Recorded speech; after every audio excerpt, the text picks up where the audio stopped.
Hi, my name is Catherine Went with Syscon, and thanks for taking a moment of your time. Today I wanted to talk with you about backups, and as Larry mentioned, again, but this is a super important topic. Did you know that there are different kinds of backups? It could be a copy. It could be a copy that's in a remote location. It could be a backup disaster recovery unit with incremental moments in time, which of course is our favorite. The thing is, a copy can be damaged or infected. A spare drive or device that you've copied to can be damaged or might be lost, stolen. A remote backup would be nice, but then you have to download the data if it was needed, and that might take some time.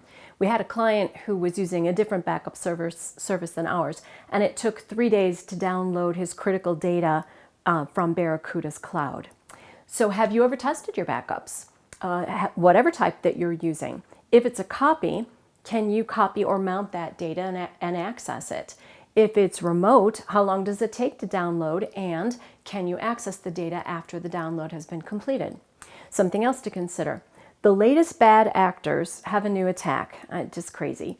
They are looking for backup files when they get into a network so that they can infect or destroy them. So it's important that your backups are immutable, and what that means is that they cannot be changed or deleted once they're written.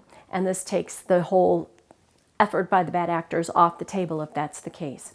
So if the worst case scenario happened, does your team know who to call? Has the recovery process been tested so that everything is in place and you have all the credentials and software you need? If it's a data that was backed up only, where will you install the data, and do you have the license credentials you need for the software to access that data? There is lots to consider here.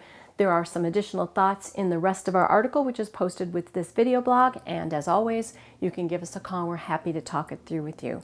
Stay safe, thanks for your time, and have a great rest of your week.